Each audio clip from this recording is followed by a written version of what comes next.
자, 11월 14일 수업 시작할게요. 오늘은 그 두 교시로만 이루어지기 때문에 갈 길이 머네요. 오늘하고 다음 시간하고 해서 이제 AJAX라고 하는 기술에 대해서 소개를 해드릴 거예요. 근데 여기에서 하는 거는 대략적인 개념 잡기라고 생각하시면 돼요. 어차피 우리 과정 목표 자체가 이걸로 당장 프론트엔드 개발을 하겠다는 게 아니라 프론트엔드 개발을 이제 시작하기 위한 어떤 전반적인 기초 쌓기 과정에 해당하는 거기도 하고요. 그리고 AJAX라고 하는 처리는 원래 프론트엔드의 주 업무이기 때문에 여기서는 어떤 일종의 개념 잡기 정도만 생각하시면 될 것 같아요. 오늘 배포 자료 보시면은 백엔드라고 하는 폴더를 제가 같이 드렸을 거예요.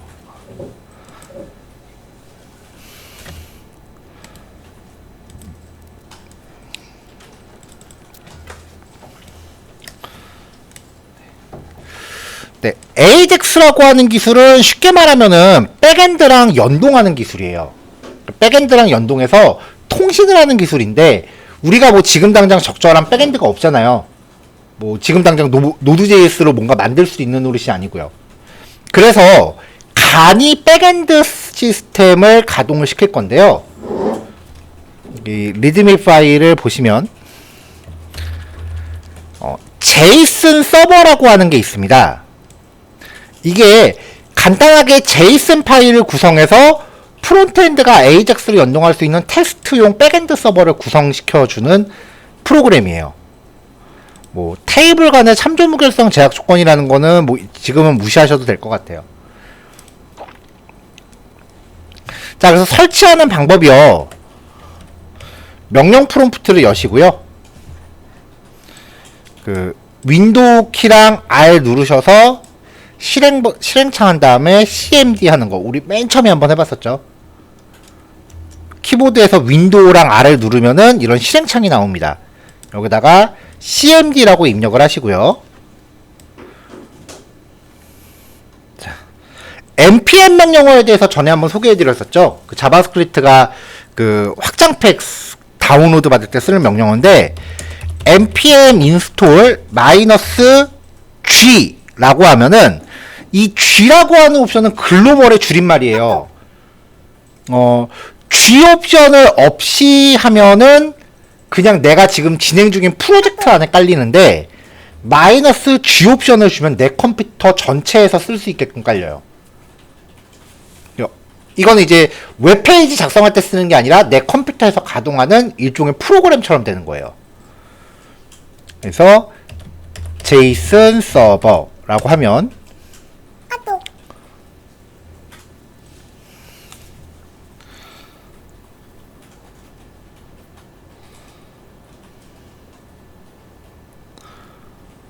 설치가 됩니다.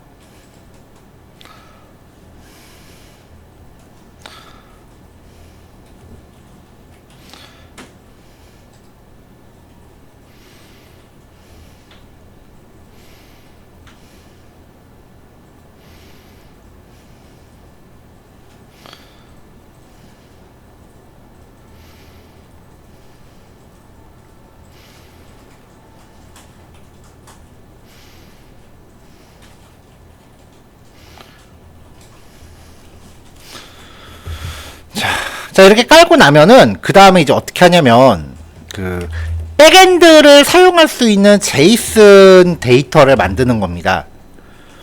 요 앞에 붙어 있는 요 JSON 원소 하나가 백엔드 주소 하나가 돼요. 그러니까 백엔드는 사실 별거 아니고요. JSON만 주구장창 내려주는 JSON 전용 웹사이트라고 생각하셔도 돼요.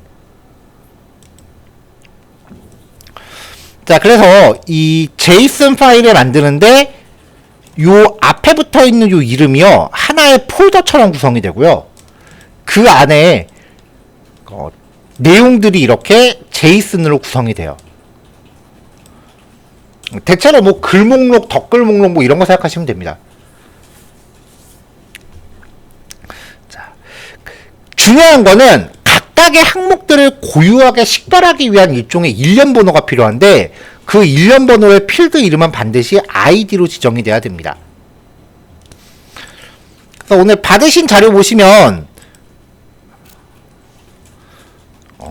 아마 오늘 제가 mysql.json이라는 파일을 드렸을 거예요.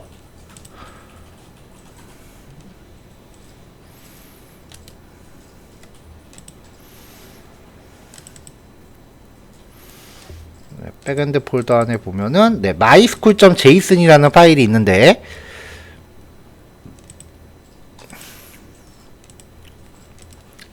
자, 요 파일을 보면은 이제 몇 개의 JSON이 들어있죠? 얘네들이 그 백엔드 주소 슬래시 폴더 이름처럼 접근이 돼요. 그래서 거기에 접근하면 이 데이터들이 노출이 되는 겁니다. 한번 직접 가동해서 확인해 볼게요. 자, 가동을 하실 때는 이 JSON 파일이 있는 폴더에서요. JSON 파일이 있는 폴더에서 명령 프롬프트를 다시 가동하세요. 이 폴더에서 가동하는 제일 쉬운 방법은요. 잠시만요. 제가 실행 파일을 만들어서 넣어놓은 것 같네요. 배포 파일을 다시 한번 확인해 볼게요. 안 넣어놨구나. 자, 윈도우 폴더 이 주소 표시줄 오른쪽에 빈칸을 클릭하시면 이렇게 입력할 수 있게 바뀌잖아요. 여기 지우시고 여기서 cmd라고 입력한 다음에 직접 엔터 치시면 명령 프롬프트가 이 위치에서 실행이 돼요. 다시요. 여기 폴더 주소 표시줄 오른쪽 빈칸 클릭하시면은 수정할 수 있게 바뀌는데 여기다 지우고 여기다가 cmd라고 입력하고 직접 엔터 치시면 명령 프롬프트가 이 위치에서 직접 실행이 됩니다. 자, 여기서 JSON 서버 위에 이 명령어요. 빼기 2개 watch 한 다음에 데이터로 사용할 JSON 파일 mysql.json이죠. 그 다음에 포트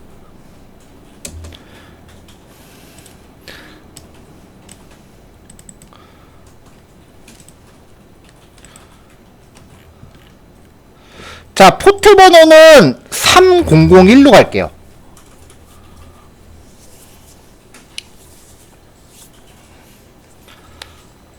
이게 포트라는 옵션을 따로 안 주면 기본 포트를 3000번으로 가져가요, 얘가. 아무튼 근데 그 3000번이 리액트에서 쓰는 기본 포트이기 때문에 저는 수업 때 리액트에서도 이거 쓰거든요. 그러면은 나중에 리액트랑 같이 하면 충돌나요. 그래서 그냥 아예 처음부터 3001로 가동을 할게요. 근데 제가 지금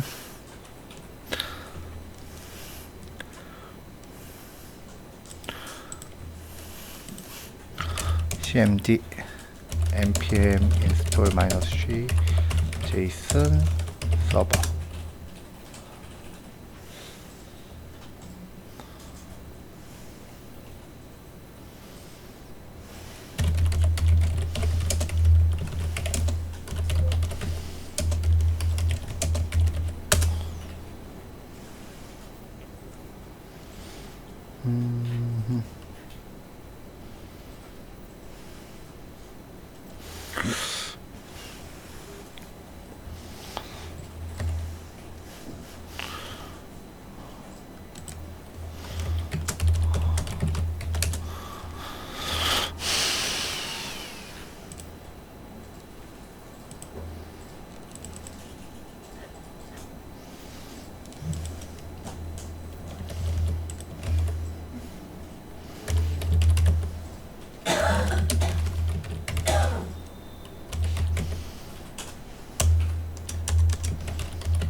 자, 정상적으로 가동을 하면은 접속할 수 있는 리소스라고 하는 주소 이렇게 4가지가 표시가 됩니다.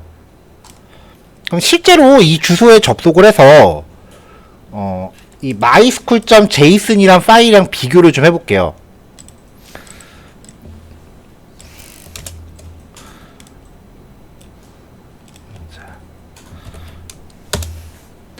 자, 헬로라고 접속하면은 요 슬래시 헬로라고 접속하면 이 헬로라는 키 밑에 있는 요것만 나와요.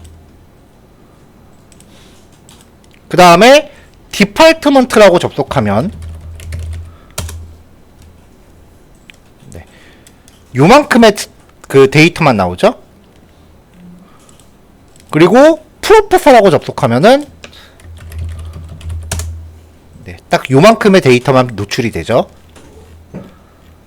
마지막으로 스튜던트라고 접속하면 또 똑같이 요만큼만 나옵니다. 여기서 저는 이제 디파트먼트를 제일 많이 써요. 예제는 디파트먼트로만 쓰여 있는데 왜냐면 얘가 항목이 몇 개 안 되거든요. 자, 어떤 학과의 학과 목록을 그 가정한 샘플 데이터인데요. 자, 여기에서 이제 각각의 고유한 항목을 식별하기 위해서 id라는 값을 꼭 적어줘야 된다고 말씀드렸잖아요. 왜 가끔 URL에 보면은 그런 URL 있어요. 어떤 URL이냐면은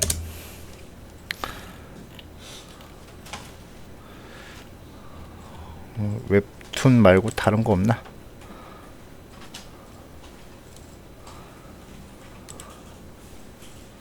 네, 예, 이런 URL이요. 자, 보통 우리가 알고 있는 게 이렇게까지 나오고 뒤에 파일 이름이 없으면 얘를 폴더라고 인식하잖아요. 그쵸? 근데 폴더 이름이 이렇게 숫자로 돼 있다? 좀 뭔가 이상하게 느낀 적 없어요? 자. 생 HTML 파일로 만들 때는 이 도메인 뒤에 나오는 이게 실제 파일 경로로 사용이 되죠. 근데 백엔드나 아니면 프론트엔드 기술이 개입하기 시작하면요, HTML 파일을 경로하고 그 다음에 실제 URL은 절대 매칭되지 않습니다. 이거 보안에 되게 안 좋거든요. 경로가 그대로 노출되면. 우리가 그 지난주에 봤었던 것 중에 쿼리 스트링이라고 하는 변수 보내는 방법이 있었죠. URL에 물음표 뒤에 변수 보내는 거예요. 그게 단점이 이름하고 값이 그대로 다 노출돼요. 그래서 최소한 변수 이름은 노출하지 말자라고 해서 나온 게 패스 파라미터라는 개념인데 마치 변수 값을 이렇게 폴더인 것처럼 보내요.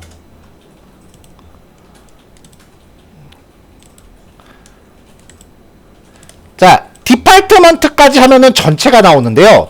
디파트먼트 슬래시 id 값 중에 하나 주세요. 102. 그러면 걔만 나와요. 이런 개념이에요.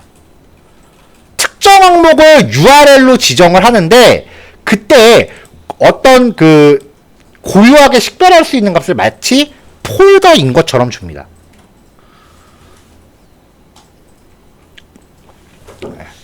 지금 말씀드린 거에 대한 그 디테일한 부분은 사실 뭐 노드 같은 백엔드를 좀 더 이제 접해보시면 확실하게 정리가 되기는 해요. 백엔드가 개입하면은 HTML 파일이 더 이상 경로로서의 역할을 못해요. 하긴 뭐 지금 뭐 AJAX가 중요한 건 아니니까 한번 어떤 개념인지 제가 한번 말씀을 드려볼게요. 마침 얘가 내일 개강이라서.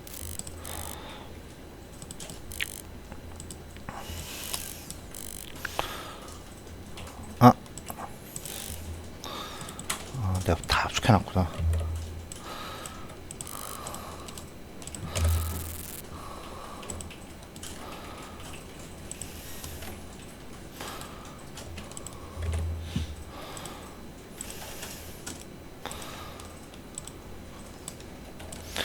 자, 실제로 뭐 실행까지는 안 시키겠습니다.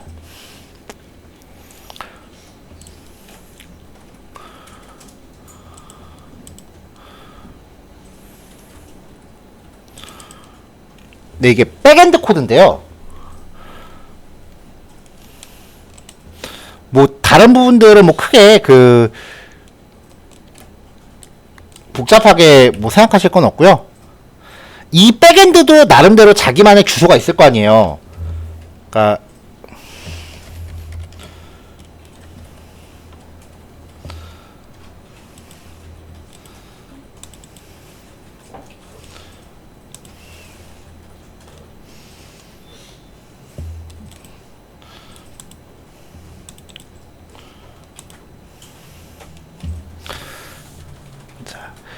자, 이 백엔드가 가동하는 주소가, 그 메인 주소가 http 뭐 우리 하고 있는 localhost 3001 이런 주소다라고 가정을 했을 때, 여기 지금 나와 있는 게 뭐냐면 이게 경로를 지정하는 거예요. 그럼 뒤에 슬래시 페이지 1이라고 하는 경로를 지정하는 거예요. 그러면 여기에 연결되어 있는 콜백 함수가 웹브라우저가 이 주소로 접속을 했을 때 요 값을 인식을 해서 거기에 연결되어 있는 콜백 함수가 가동을 해요. 이런 식으로 동작을 하거든요. 그럼 백엔드는 어떻게 하느냐? 자바스크립트 문자 변수로 HTML을 만들어서 웹브라우저한테 샌드 시켜줘요. 우리가 작업한 HTML은 웹브라우저한테 절대 직접 노출 1도 안 돼요. 백엔드 개발자들이 죄다 이렇게 바꿔야 돼요. 그러니까 맨날 CSS 깨트려 먹죠. 근데 이게 말이 한두 줄이지 HTML 파일 소스가 사실 어마어마하게 길잖아요. 그걸 다 이렇게 만들려고 그러면 미치는 거죠. 그래서 그 다음으로 나오는 방법이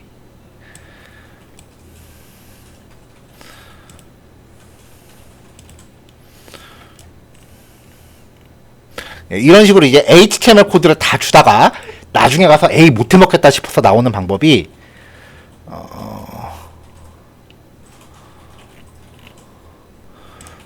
어디 갔지?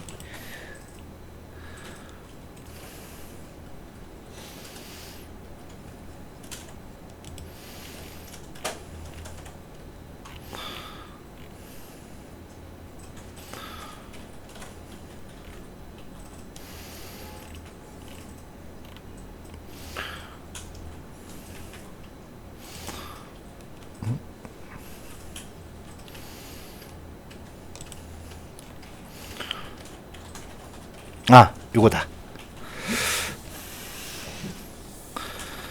자, 얘는 지금 주소가 슬래시 sample.html이라는 주소에 반응하게끔 해놨어요. 그러니까 http localhost 땡땡 3001 슬래시 sample.html 이라고 접속을 하면은 이 백엔드가 명시하고 있는 이 sample.html이라는 이 경로에 반응해서 이 코드가 실행되는데, 이때 이 HTML 파일을 열어서 이 소스를 열람시켜 주는 거예요, 브라우저한테. 그러니까 백엔드라는 시스템의 가장 기본적인 목적은요, 어떤 URL로 웹브라우저가 자기한테 접속했을 때 특정 HTML 파일을 열어서 열람시켜 줘요. 웹브라우저가 HTML에 직접 접속하는 게 아니고요, 웹브라우저는 무조건 백엔드에 접속해요. 그러면 백엔드가 자기가 저장하고 있던 파일 중에 하나를 열람해서 보여줍니다. 그 과정에서 HTML 파일의 경로랑 실제 URL은 전혀 무관해요. 그리고 이게 실제로 파일 경로가 아니라 일종의 단축 아이콘 같은 개념이기 때문에 경로가 꼭 HTML이 아니어도 돼요. sample.ejen 이렇게 해도 돼요. 이게 파일 이름이 아니에요. 이게 URL에선 실제로 HTML을 직접적으로 만들 때만 그냥 편의상 그렇게 하는 거지, 실제 시스템은 그렇게 구성이 안 돼요.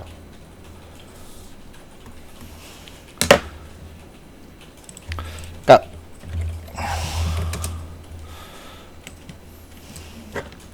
보통 우리가 프론트엔드, 백엔드를 이야기할 때 프론트엔드가 있고 백엔드가 있고 프론트엔드가 백엔드에 접속한다, 이렇게 이해하거든요. 이거 1도 안 맞아요. 이거 그냥 편의상 그렇게 말씀드리는 거예요. 실제로는요, 백엔드가 있고요, 웹브라우저가 있습니다. 우리가 만드는 HTML, CSS, 자바스크립트, 이미지 파일, 그 밖에 모든 프론트엔드 개발물은요, 백엔드 안에 들어 있습니다.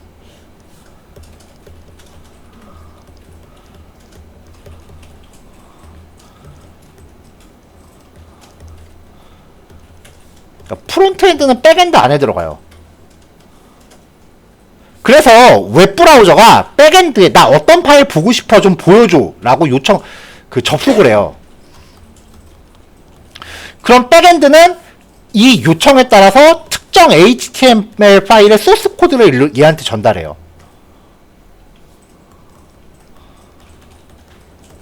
그러면은 웹브라우저는 그 소스 코드로 화면에 그리는 거예요. 그럼 이제 사용자한테 그걸 노출시켜서 클릭이라던가 각종 이벤트를 유도하는 거죠.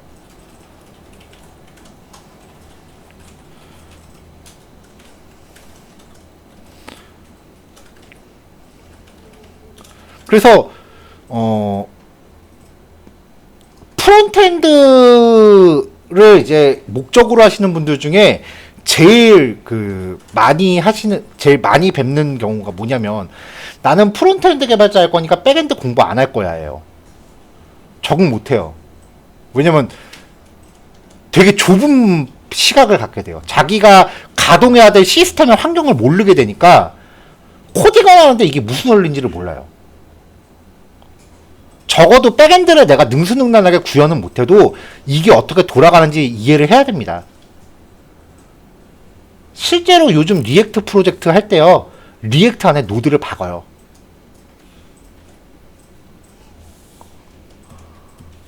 그래서 리액트랑 노드.js랑 동시가동시키게끔 해요. 근데 아까 말씀드렸다시피 우리는 지금 노드를 할 수가 없는 상황이기 때문에 저는 리액트 수업에서 우리가 오늘 설치한 제이슨 서버를 박아요.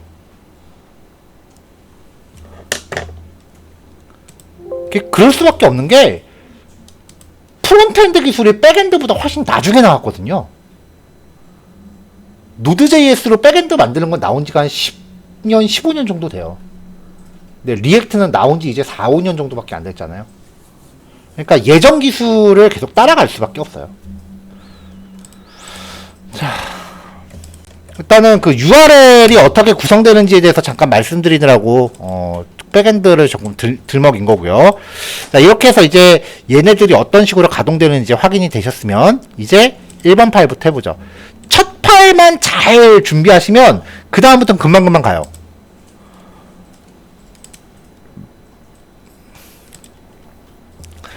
자, AJAX라고 하는 기술은요, AJAX라고 하는 기술은 프로그래밍 언어나 뭐 그런 게 아니고요. 전체 스펠링은 기억이 안 납니다. 뭐 어싱크로나이즈든가 비동기란 뜻이에요. 비동기, 자바스크립트, AND 그리고 XML의 줄임말입니다. 비동기 자바스크립트로 XML을 처리하는 각종 꼼수의 모음을 뜻하는 말인데요. 이 XML이라고 하는 거는 HTML 할아버지뻘 돼요. HTML의 원형이 XML이에요. 근데 현재 XML은 제이슨에 그 자리를 내줬습니다. 그래서 현재 AJAX라고 하면은 자바스크립트로 제이슨을 읽어오는 기술. 근데 그냥 제이슨이 아니에요. 원격지에 있는 제이슨이에요.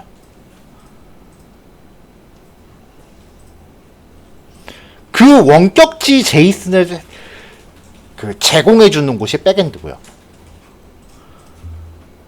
쉽게 말하면 자바스크립트로 다른 사이트에 있는 파일 읽어오는 거예요.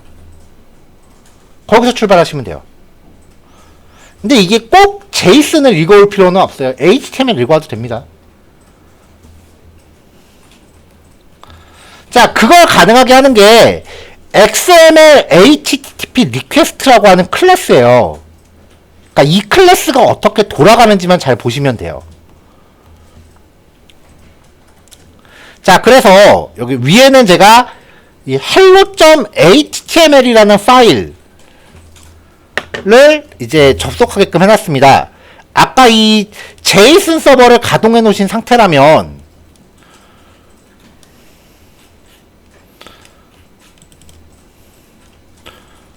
그게 브라우저에 hello.html하고 접속하시면 안녕하세요 AJAX라고 하는 간단한 HTML 화면이 나옵니다. 네, 요거예요.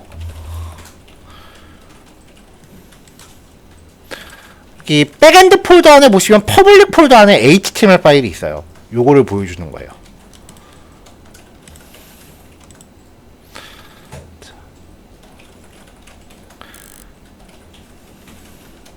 자, 그 다음에 이제 버튼을 클릭했을 때 일단은 AJAX가 어떤 기술인지 먼저 이해하시는 게 제일 중요해요.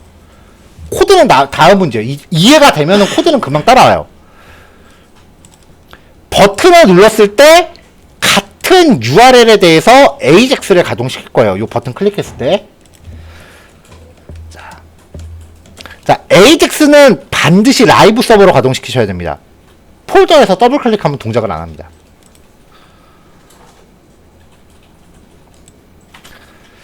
자, AJAX로도 이 똑같은 주소에 접근을 할 거예요. 자, 우리가 기본적으로 알고 있는 링크는요, 클릭하면 진짜 페이지가 글로 넘어가 버리죠. 이렇게 돼요. 그쵸? 이게 우리가 알고 있는 현재 다예요. 이게 우리가 현재 할 수 있는 유일한 방법이에요. 자, 여기 보면은 딸랑 H1 태그 하나밖에 없고 텍스트 석세스라는 클래스가 있는데 이 클래스 지금 정의가 안 되어 있으니까 주나 마나죠. 그쵸? 도대체 이 클래스 지금 왜 줬나 싶을 정도로 지금 생뚱맞죠 지금. 이것만 놓고 보면.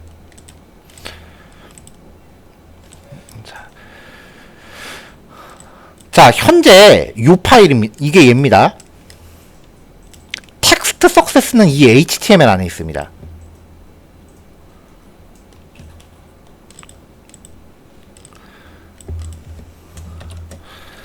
AJAX가 가동되는 상황을 보시려면요, 크롬 브라우저의 네트워크 탭을 열어보면 금방 나와요. 여기서 일단 새로 고침하고, 자, 두 번째 링크를 누르면은 AJAX를 사용해서 똑같은 주소에 접근을 할 거예요. AJAX는 처음에 다른 거 없다고 말씀드렸죠. 그냥 다른 파일 읽어오기라고 말씀드렸죠. 그러면 얘가 실제로 원격지에 있는 사이트 주소가 다르잖아요. 다른 사이트에 있는 HTML을 읽어옵니다. 그 읽어오는 과정이 네트워크 탭에 남아요. 왜냐면 실제로 통신이 발생을 했기 때문에. 이렇게요. 그러니까 hello.html이라는 애를 받아오는 거죠. 얘가 네트워크로. 그러면 그 파일의 소스를 그대로 읽어와요. 자바스크립트로. 다른 사이트에 있는 HTML을 페이지가 넘어가지 않고 자바스크립트로 내용을 읽어오는 거예요. 그럼 이거는 그냥 자바스크립트 변수가 됩니다. 그럼 이렇게 읽어온 거를 어딘가에 어펜드 차일드로 출력하면 화면 이동 안 하고 다른 HTML 파일을 갖다가 나한테 합체시킬 수가 있다는 얘기죠. 이렇게요. 새로 고침하면 날아가긴 해요. 자, 어펜드 차일드의 특징은 기존 거를 유지하고 밑에다 추가하죠. 그러니까 누를 때마다 추가되겠죠. 이게 AJAX 그의 그 한 7, 80%를 먹고 가요. 지금 말씀드린 개념이.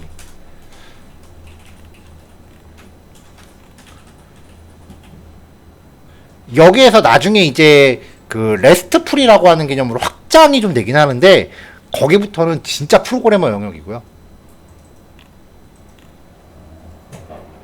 일단은 뭐 이 정도만 하셔도 웬만한 퍼블리싱 작업은 충분히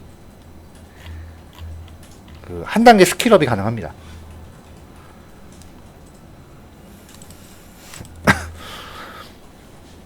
자, 그럼 버튼이 눌렀을 때 어떤 일이 일어나는지 볼게요.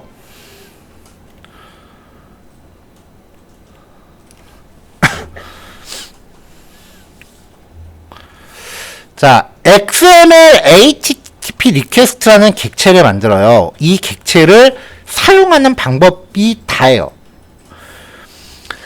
이 객체를 통해서 다른 사이트에 접속해서 HTML 코드를 긁어오는 거예요. 그때 접속하는 방식을 지정을 합니다.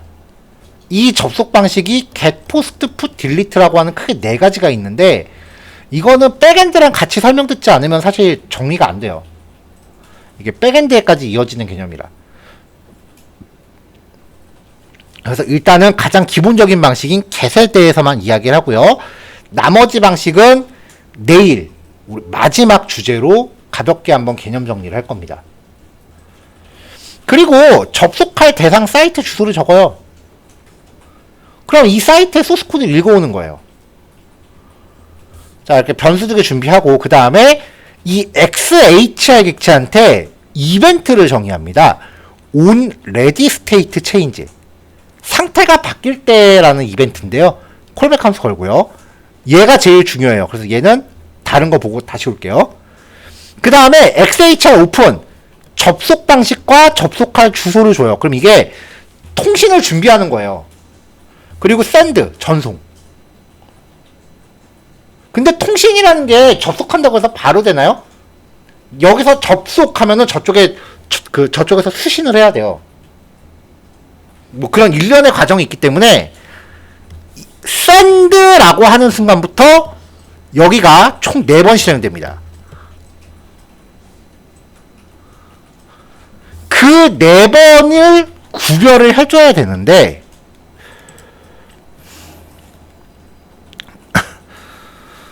이게 4번 실행된다는 걸 확인하려고 이 이벤트 객체를 출력했는데 사실 별 쓸모 없고요.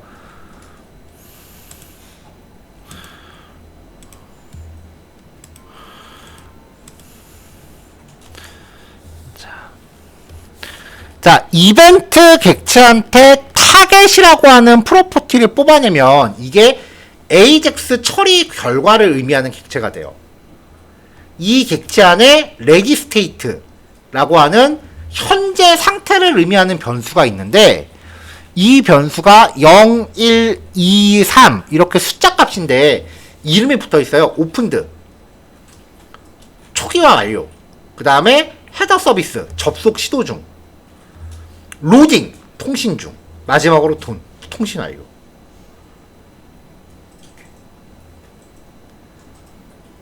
이렇게 4단계가 실행이 되는데 그럼 우리가 어떤 결과를 처리할 때는 여기에서 처리합니다. 요 가운데 2가지는 쓸 일이 없어요, 사실. 준비 완료. 여기서 로딩 바 정도 열어주면 돼요. 근데 기술 면접에서 이거 4가지 상태 물어보는 경우가 많아서 정리를 했고요. 여기서는 상태만 이렇게 명시를 했어요. 접속 시도, 로딩은 통신을 위한 통신을 통한 데이터 수신 중. 그 다음에 여기에서 통신 종료. 그럼 여기서 성공 혹은 에러를 판단해야 돼요.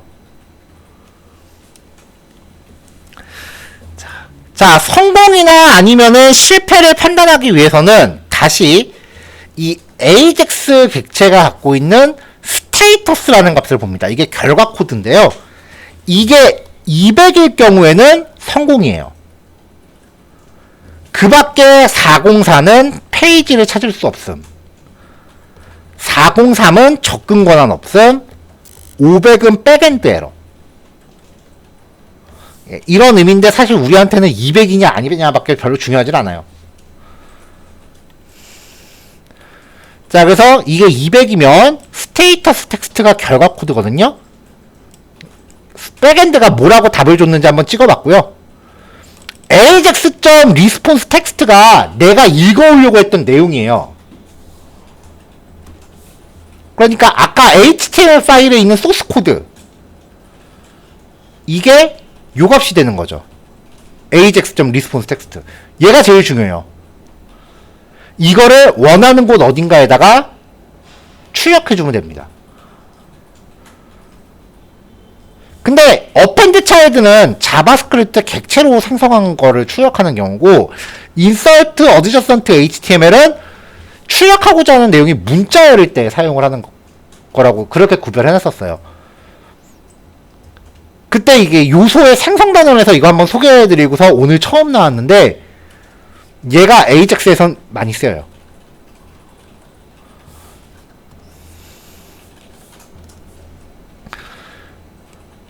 자, 그 밖에 에러가 났을 때. 자, 요게 404, 400, 403, 500번대. 일 때는 뭔가 문제가 있는 겁니다. 그래서 이걸 100으로 나눠요. 나눠서 몫을 취해요. 그러면은 앞에 자리만 취해지는 거잖아요. 400대는 전부 다 주소가 잘못된 경우예요. 그래서 스테이터스 404 여기는 스테이터스 텍스트 페이지 나파운드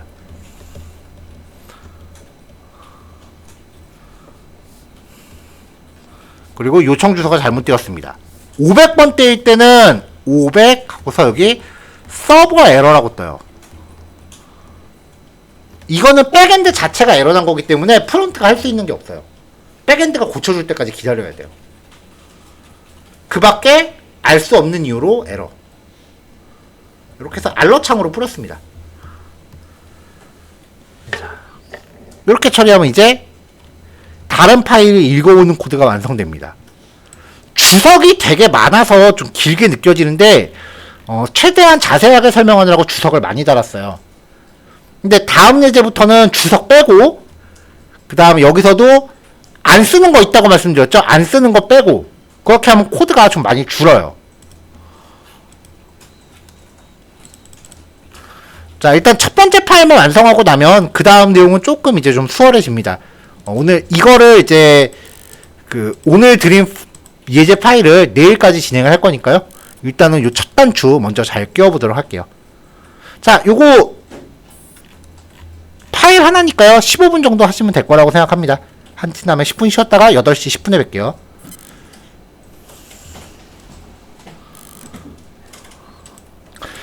자, 2번 파일로 넘어가겠습니다.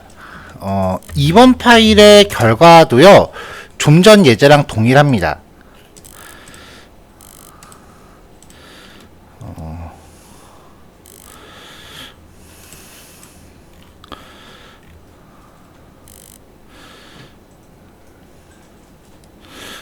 여기 안에 코드가 비어버렸네요. 예. 여기는 하면서 채워 넣을게요. 자, 이번에 접근하는 주소를 보면요. 버튼 클릭했을 때, 이번에는, 이제, 이렇게 생긴 제이슨 데이터를 가져올 거예요. 이 제이슨 데이터를 가져오는 이유가 뭐냐면, 같은 컨텐츠인데, HTML은 글자 수가 많잖아요. 근데 HTML 태그는 자바스크립트로 우리가 생성을 할 수 있거든요. 그러니까 백엔드한테 받아올 때는 껍데기는 버리고 알맹이만 가져오자는 거예요. 그래서 이거를 표현할 수 있는 가장 심플한 형태가 제이슨입니다. 그래서 MSG는 콜론 한 다음에 내용을 이렇게 집어넣으면 글자 수가 확 줄죠. 글자 수가 준다라는 거는 HTML과 백엔드 간에 네트워크로 통신하는 통신량이 줄어든다라는 걸 얘기하고요. 통신량이 준다라는 거는 결국은 그만큼 속도가 빨라진다는 얘기거든요. 그래서 속도의 향상을 위해서 백엔드한테 HTML을 통째로 받아오는 게 아니라 알맹이를 담고 있는 제이슨만 받아오는 걸로 한번 이렇게 발전을 한 거예요. 그래서 현재 백엔드 시스템은요, 거의 대부분 다 제이슨 데이터만 줘요.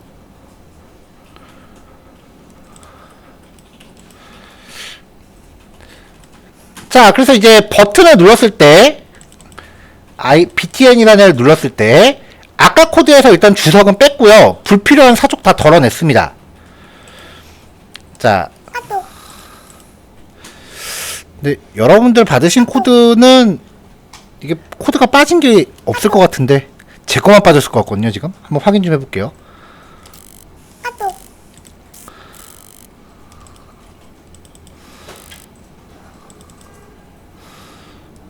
그쵸, 얘는 정상이죠. 네. 얘는 정상이에요. 자, 버튼을 눌렀을 때 AJAX 통신 객체 만들고 전송 방식 당분간 무조건 게시해요. 읽어올 때는 무조건 게시해요. 그 밖에 다른 방식은 저장, 수정, 삭제에 해당하는 거고요. 일단 백엔드한테 컨텐츠를 읽어올 때는 무조건 게시입니다. 그 다음에 내가 가져오고자 하는 그 데이터의 주소를 명시합니다. 이 주소는 지금은 제가 이렇게 예제로 만들어서 준비를 했지만 만약에 백엔드 개발자랑 같이 일을 하게 되면 백엔드 개발자가 이 주소만 정리한 문서를 따로 만들어요. 그래서 그 문서를 보고 참조하시면 돼요. 그 다음에 이제 xhr.onReadyStateChange 여기에 이벤트가 들어가는데 딴 거 다 필요 없고 통신 끝났을 때만 처리하면 돼요. 아까는 이게 4번 호출되니까 4번을 스위치 문으로 분기했잖아요. 4번을 이렇게 스위치 문으로 다 분기를 했죠. 근데 이거 다 필요 없거든요. 처리가 끝났을 때만 해주면 돼요. 끝났어요. 여기만 처리해주면 되는 거지 나머지 건 다 필요 없어요. 그래서 ajax.readystate가 xml http request.돈일 때만 이걸 if문으로 이제 분기하면은 이런 모양이 되는 거죠. 스위치문하고 if문은 서로 호환이 되는 거였습니다. 자, 이때 이제 ajax.status가 200일 때가 성공일 때, 그렇지 않을 때 에러 처리는 에러 메시지는 사용자한테 뭐가 실패했으니까 좀 이따 다시 해봐라. 아니면 관리자한테 연락해라. 이런 걸 알려주면 되잖아요. 그래서 여기 들어간 이 에러 처리는 이전 예제 똑같이 그냥 복사했습니다. 이전 예제 요 코드 그냥 똑같이 복사했습니다. 에러 났을 때 처리는 계속 복사해서 쓸 거예요. 그리고 나서 이제 마지막에 오픈과 샌드를 보내면 되죠. 자, 그럼 이제 여기 코드가 200일 때, 지금 저는 여기 코드가 지금 쭈그러들었는데, 여러분들 받으신 자료는 정상이네요. 자.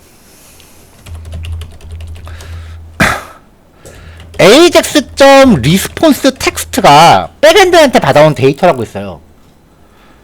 이거는 HTML을 받아오건 JSON을 받아오건 똑같아요. 요것만 제가 콘솔로 찍어보면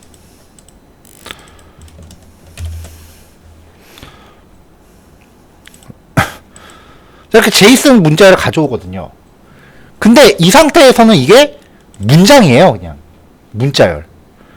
그러니까 ajax 별거 아니에요. 그냥 웹브라우저로 그 주소에 접속했을 때 나오는 이 소스 전문을 다 가져오는 거예요. 그냥 JSON일 때도 페이지 소스북에서 나오는 이 전문을 다 가져오는 거예요.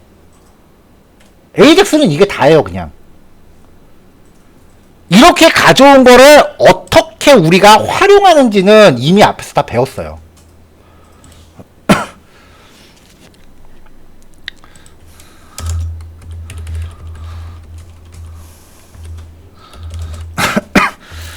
자, 여기서 이제 이 ajax.response 텍스트가 그 통신을 통해 읽어온 내용이고요. 이게 데이터 타입이 스트링이에요. 그래서 JSON 객체로 변환이 필요해요. 바꾸는 방법은 json.parse라는 함수한테 받아온 내용을 전달하면 됩니다. 이게 결국은 뭐랑 똑같은 거냐면은 JSON이라는 변수를 만들면서 여기다가 MSG는 안녕하세요 ajax 이렇게 JSON 객체 만드는 거랑 똑같은 거예요. 이 JSON이라는 변수에다가 이렇게 JSON을 직접 넣거나 아니면은 백엔드에서 가져온 데이터를 넣어주거나 같은 얘기예요. 처음부터 이렇게 하면 더 간단할 것 같긴 한데 백엔드한테 받아오느라고 절차가 좀 복잡해진 거예요. 그럼 왜 이렇게 복잡한 걸 하느냐? 우리가 이렇게 JSON 변수를 만들면 내용을 바꾸고 싶으면 매번 이 HTML 파일 열어서 여기 고쳐야 돼요. 출력되는 내용을 고치고 싶으면 매번 이 HTML 소스를 열어서 여기를 고쳐야 되잖아요. 근데 이걸 백엔드한테 받아오면 우리가 고칠 필요가 없죠. 백엔드가 고치면 되죠. 그럼 HTML은 알아서 그냥 출력을 할 테니까. 원래 HTML은요, 컨텐츠를 직접적으로 담지 않습니다. 그러니까 뭐 회사 소개 같은 거 한다고 막 전문 막 입력할 때 있잖아요. 그거 백엔드 개발자들한테 넘기면 그거 다 지워요. 그거 굳이 다 입력하실 필요 없어요.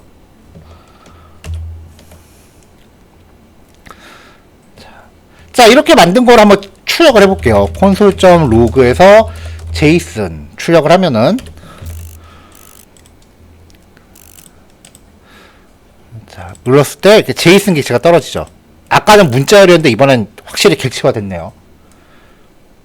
이거를 그러면 이제 json.msg라고 하면 안녕하세요 ajax가 될 거 아니에요. 이거를 이제 어디엔가 출력하기 위해서 html을 만듭니다. 동적으로 h1을 만들죠. 자, 어떻게 만들 거냐? 아까랑 똑같이 만들게요. h1 클래스는 텍스트 석세스 이렇게 하고, 그 다음에 안녕하세요 ajax라고 내용 넣고 h1 닫고 이렇게 만들 거예요. 그래서 const h1은 create document 점 create element, 여기서 h1 객체 만들고요. 이 h1 태그에 클래스 리스트에 add 해서 텍스트 석세스라고 넣어주면 위에서 미리 정의한 이 클래스를 적용받을 거고요. 그 다음에 h1.innerhtml에다가 ajax를 받아온 내용을 넣어줍니다.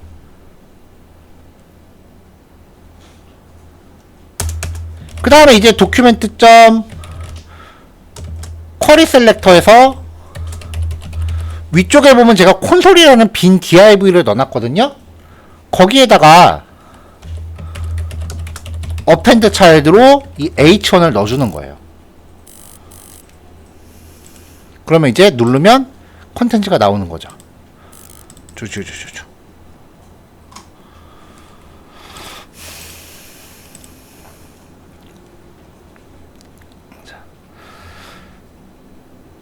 자, ajax로 뭔가 컨텐츠를 읽어온다라고 하는 거는 굉장히 많이 쓰이는 부분인데, 그때마다 매번 이만큼의 코드를 똑같이 복사해 넣기는 사실 되게 번거롭습니다. ajax 처리할 때 변경이 일어나는 부분은 요거랑 요거, 사실 요것도 지금은 우리 거의 고정이죠. 네, 요 부분이고요. 그 다음에 마지막으로 실패했을 때는 그냥 요거 계속 똑같이 쓰면 되는데, 성공했을 때 이 JSON 결과 받은 거를 어떻게 활용할지, 이 부분의 처리 로직, 이게 바뀌는 거죠. 그러니까 다른 부분들은 계속 똑같이 재사용하면 되는데,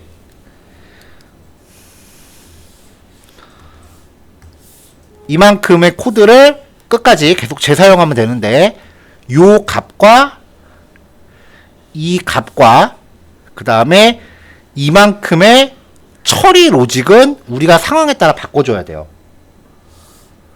자, 코드를 재사용하려면 이걸 함수로 묶으면 됩니다. 좀 더 모듈화하려면은 싱글톤 클래스를 만들고 거기에 메서드로 이 함수를 넣어주면 돼요. 그러면서 매번 바뀌어야 되는 요 변수 두 개는 조건값이 될 테니까 파라미터 처리하면 되고요. 일반적인 값은 파라미터 처리하면 되는데, 이거는 처리 로직이잖아요. 그럼 얘는 어떻게 하느냐? 얘는 콜백 함수로 처리합니다.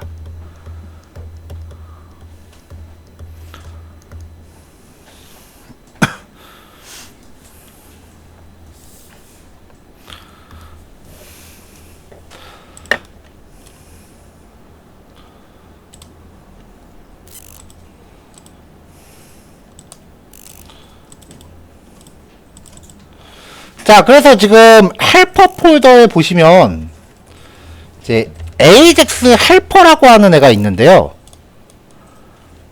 ajax 헬퍼라고 하는 클래스가 있는데, 요것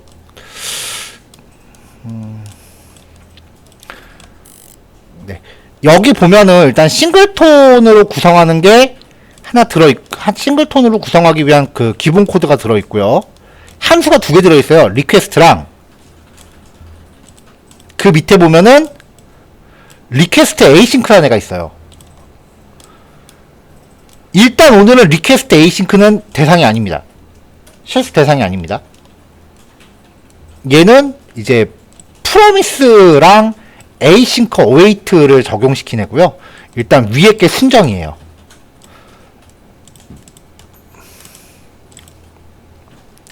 자, 그래서 헬프 폴더에 AJAX 헬퍼라는 애를 만들었고요. 싱글톤 준비할 때는 그냥 이 코드 그대로 복제하시고, 전에 실습했던 거에서 이 코드 그대로 복제하시고, 여기 네 군데만 클래스 이름을 맞춰주시면 된다고 했어요. 이거를 사용하는 거는 내가 앞으로 계속 재활용할 기능을 함수로 만드는데, 그 함수를 만들고 났더니 성격이 좀 비슷한 애들이 있다. 그럼 걔네들을 그룹핑하기 위한 단위예요. 그렇게만 이해하시면 됩니다. 사실 그거 이상 있지도 않고요. 자, 나는 싱글톤 만드는 게 좀 부담스럽다 싶으면 이거 클래스 빼고 함수만 만드셔도 돼요. 상관없어요.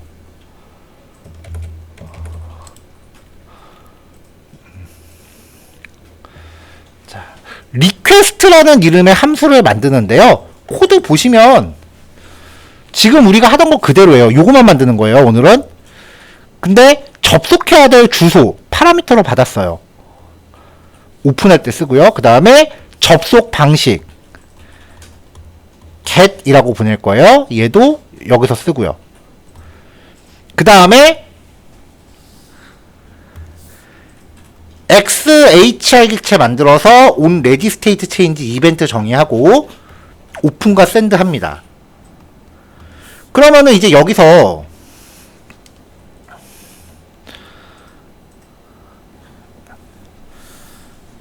이 안에서 AJAX 객체 만들어서 이 AJAX로 상태를 감지했을 때 통신 종료됐을 경우, 요 함수가 총 4번이 실행되는데 그 4번 실행되는 동안 ajax.readystate라는 값으로 각각의 상태가 어떤 상태인지를 알려주는데, 통신 중, 통신 준비, 뭐 로딩 중 이런 상태는 필요 없으니까 그냥 통신 끝났을 때만 받아서 처리하면 된다고 말씀드렸죠. 그리고 이 AJAX 통신이 끝났을 때 ajax.status가 200이라는 게 오케이, 성공일 때. else라는 거는 스테이터스 값을 100으로 나눴을 때 400번 때면은 대표적인 게 페이지 not found. 페이지 not found는 100% 이 URL 오타예요. URL이 잘못됐으니까 페이지를 찾을 수 없습니다. 나오는 거예요. 500번 대가 발생한 경우는 서버 에러인데, 이거는 프론트 개발자가 해결할 수 있는 수준이 아니에요. 백엔드 개발자가 고쳐줘야 돼요. 그러니까 여기가 발생하면 백엔드 개발자한테 얼른 피드백 주시면 되고, 골치 아픈 건 여기에요. else.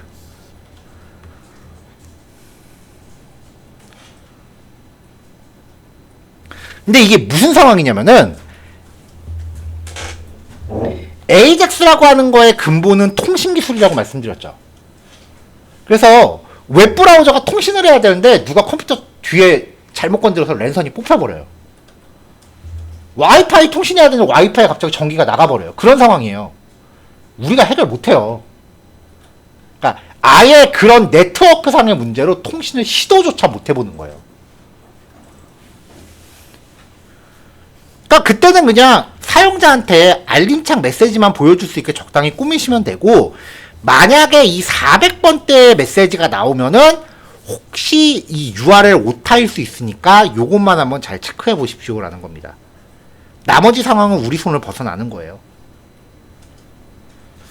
자, 그럼 이제 여기 성공했을 때 200번 성공했을 때 그 데이터를 갖고 화면에 어떻게 출력할지는 디자인에 따라 달라지는 거잖아요. HTML을 어떻게 만들어주느냐니까. 그러니까 그건 어떻게 규격화를 못해요.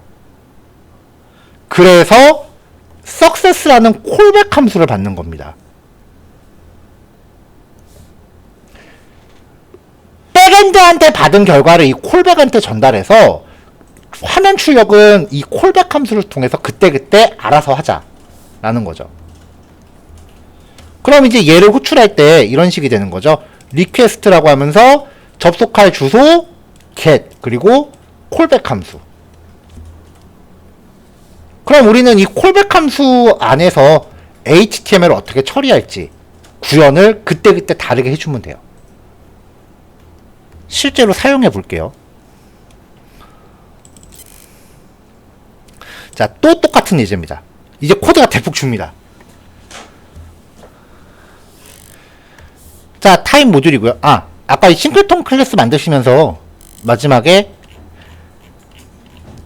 내보내기는 하셔야 돼요. 익스포트는 하셔야 됩니다. 그러니까 지금 여기에서 이 리퀘스트 에이싱크라는 블록만 빼고 완성하시면 됩니다. 요만큼이 되는 거죠. 그냥 이것도 제가 톡방에 올릴까요? 저번 시간에도 다 올려드렸는데.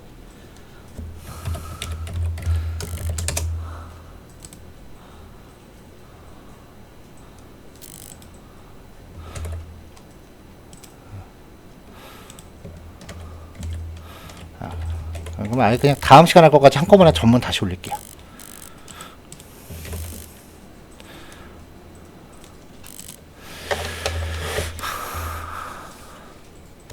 자, 그러면 이제 쓰는 방법은 익혀두세요.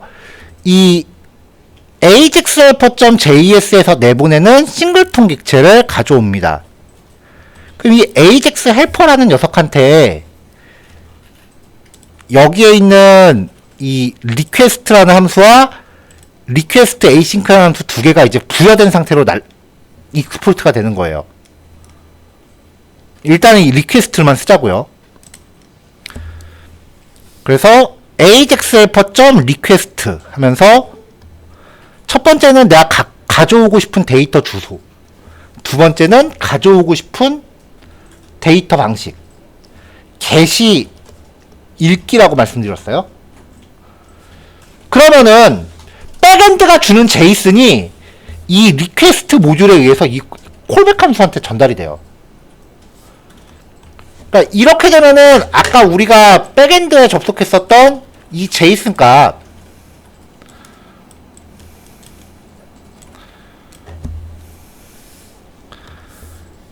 이 제이슨 값이 1로 들어오는 거예요. 모듈 코드랑 같이 놓고 볼까요?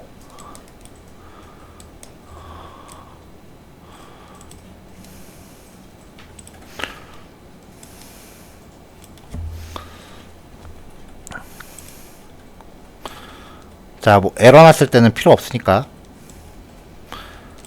브라우저로 가릴게요. 자, ajax-helper.request라고 하면서 요 주소, 요 주소하고 그 다음에 get이라고 하는 게 일로 주소 전달되고 접속 방식이 일로 전달이 됩니다. 그 다음에 이 콜백 함수, 이만큼의 콜백 함수가 success로 전달이 됩니다. 얘는 함수예요. 그러면 여기서 이제 ajax 처리를 해서 성공했을 때 제이슨 데이터를 받아와요. 요 제이슨이 이거예요. 근데 이 안에서 어떻게 처리할지를 못하니까 이 제이슨 값을 이 success한테 넘겼어요. 이게 위에 있는 이 함수라는 거죠. 그럼 다시 일로 가는 거예요. 정리하면 ajax로 받아온 이 결과를 success한테 전달하면 이 success가 이거라고 말씀드렸죠. 일로 간다는 거예요. 얘가 이건데.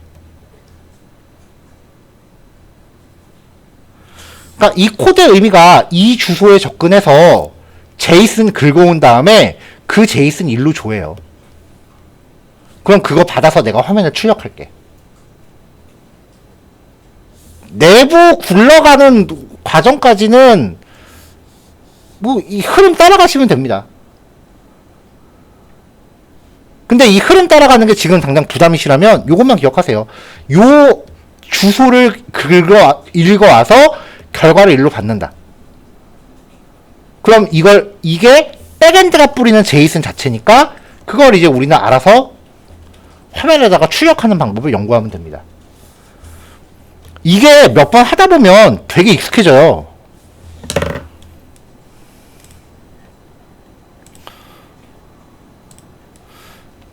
자, 이렇게 되는 건데, 잘 보세요. 이걸 제가 일단은 여기 코드 지우고, 콘솔.로그에 제이슨, 이렇게 해서 읽어오는 거를 출력해 볼게요.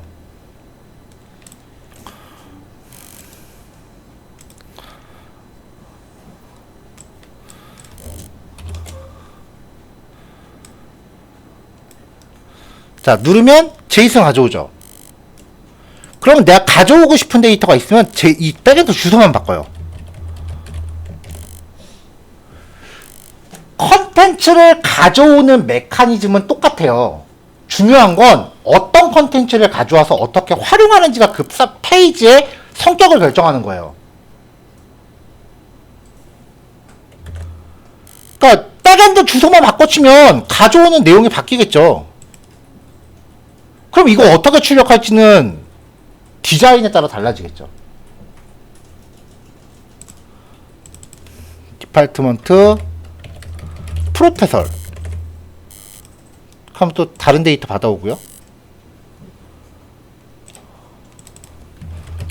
스튜던트라고 하면 또 다른 데이터 받아오고요. 진짜 극단적으로 와볼게요.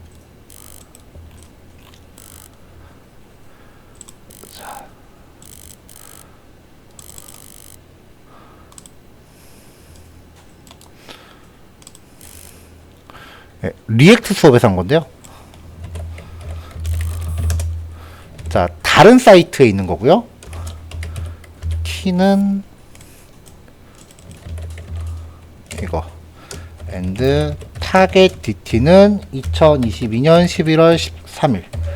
이게 무슨 주소냐면요, 영화진흥위원회 주소예요. 그래서 이 물음표로 들어가는 게 변수라고 말씀드렸잖아요. 이 변수에 맞는 날짜에 박스오피스 영화 순위 데이터를 줘요.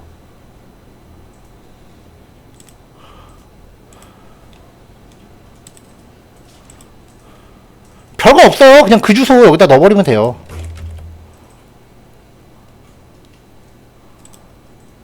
그러면 눌렀을 때 그대로 받아옵니다.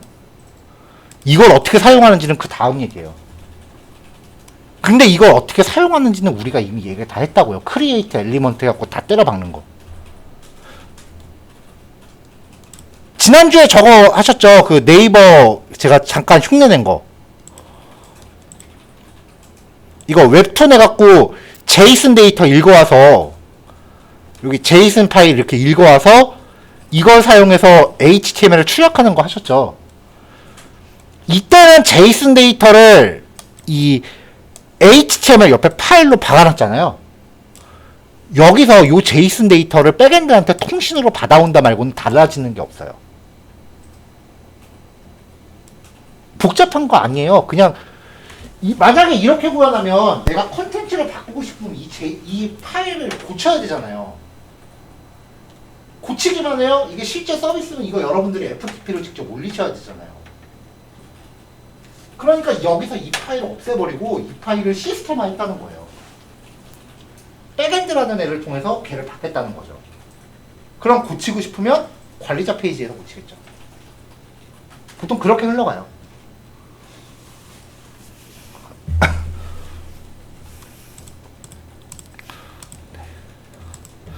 네. 그 중에서 오늘은 이제 연습이니까 제이슨 데이터를 좀 심플하게 했을 뿐입니다.